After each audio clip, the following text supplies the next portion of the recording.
26वीं आईनी तरमीम है उसके खिलाफ जो दरखास्तें हैं पहले उनका फैसला आने दिया जाए। तो इस तरह तो बहुत सारे जो मामला हैं वो लटक जाएंगे अगर हर वकील यही लॉजिक लेके आ जाता है और यही जो है एक पॉइंट लेके आ जाता है कोर्ट के अंदर। देखें 26वीं आईनी तरमीम के ऊपर बार बार गुफ्तगू इसलिए की जा रही है कि अगर 26वीं आईनी तरमीम की हेयरिंग कर ली जाएगी और उनको ये लगता है कि शायद 26वीं आईनी तरमीम टर्न डाउन कर जाएगी तो फिर ये आईनी बेंच जो है ये भी खत्म हो जाएगा और तमाम की तमाम चीज़ें अनडू हो जाएंगी। साबिक चीफ जस्टिस जवाद एस खाजा गए इसी बात पे कि जब तक उसका फैसला नहीं होता आप इस केस को ना सुने, 20,000 जुर्माना किया, साइड पे हो गए। लेकिन आईनी बेंच ने यह भी कहा, हुकूमत की सदा भी मुस्तरद की कि जिनके ट्रायल मुकम्मल हो चुके हैं आप उनके फैसले नहीं सुना सकते, हम इसको रोजाना की बुनियाद पे इस केस को सुनेंगे। अच्छी बात है, रोजाना की बुनियाद पे केस सुनना जाना चाहिए। जो भी उसका कंक्लूजन है, आया सिविलियन के ट्रायल की परमिशन दे के एग्जीक्यूशन में जाना है या टर्न डाउन करना है, आप इसको किसी तरफ लगाएंगे ताकि जो लोग बेचारे ट्रायल भुगत रहे हैं वो सजा और जजा का फैसला हो, जो इनोसेंट है बाहर निकले, जिन्होंने कुछ क्राइम किया, अगर उनके एविडेंस है वो अपनी सजा अनाउंस हो ताकि वो अगला ट्रायल जो है उसमें जाके अपनी रेमेडी ले सके। असल मामला ये है कि 26वीं आईनी तरमीम को जिस तरीके से मर्जी खतूत लिखे जाए, जो मर्जी मंसूर अली शाह साहब लिख लें, कोई और लेके चला जाए, 26वीं आईनी तरमीम एक मुसल्लिमा हकीकत है।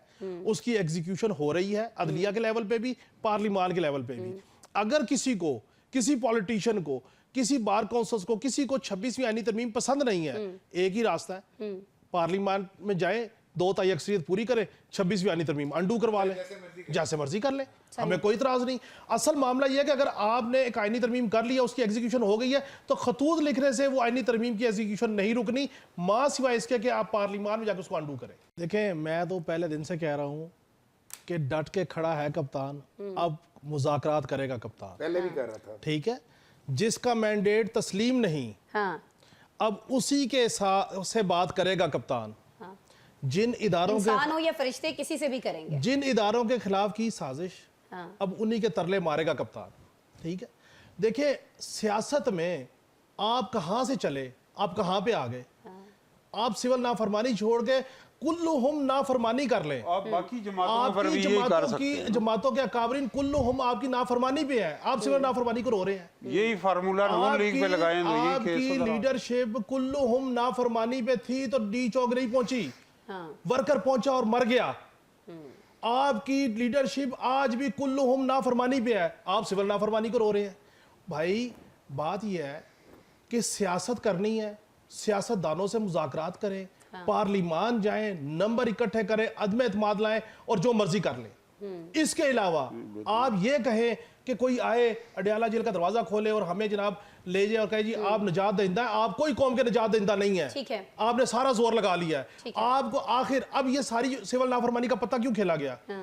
दबाव बढ़ाओ, इतना बढ़ाओ कि यार इससे बात ही कर लो, तंग आके इससे बात ही कर लो। आप सीधी बात करें, यार मैं सियासतदानों से मुज़ाकरात करने को तैयार हूं, मैं शहबाज शरीफ के साथ बैठने को तैयार हूं। बात उमर अयूब साहब ने भी कह दिया, नौशाद साहब आपकी तरफ आएंगे और कैसे बात सुने, जो अब मुज़ाकरात करने को तैयार हुए अपने पूरा जोर लगा के, अब रियासत मुज़ाकरात करे ना करे, अब तो उनकी मर्जी है ना। देर आयत दुरुस्त आयत भी तो कहा जाता है, देर आयत दुरुस्त आयत, आपने बंदे मरवा दिए, काशी मुज़ाकरात होते रहे हैं, बंदे मुज़ाकरात हो रहे हैं। हट दरमी में जो ताहिर मलिक साहब ने बात की, इस सारे मामले पे आप मुझे बताएं गैर सियासी लोगों ने क्या हल कर दिया, पार्टी का भी, अवाम का भी। देखें, एक तो बात ये समझ लें कि ये जो बिल मदारिस की रजिस्ट्रेशन का था, ये JUI फे ने तैयार किया, JUI फे ने पेश किया और बाकी जमातों ने उस पर वोटिंग की। सही। अब जब वोटिंग कर ली, बिल पेश हो गया, बिल पास हो गया, बिल जब आगे गया तो उसमें कोई ना कोई कानूनी नुकात ऐसे थे जिसके ऊपर सदर पाकिस्तान ने साइन नहीं किए।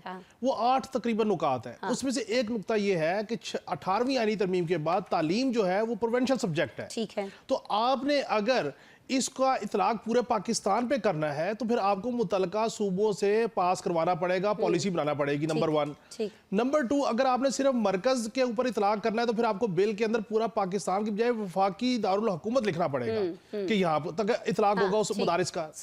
दूसरी बात यह है कि ऑलरेडी रजिस्ट्रेशन का एक कानून मौजूद है। 2019 में उस वक्त के वजीर तालीम शफकत महमूद साहब के साथ 12 जय्यद उलमा ने, जिनका तमाम मकातब फिक्र से ताल्लुक था, उन्होंने एक रिटर्न मुआहिदा किया।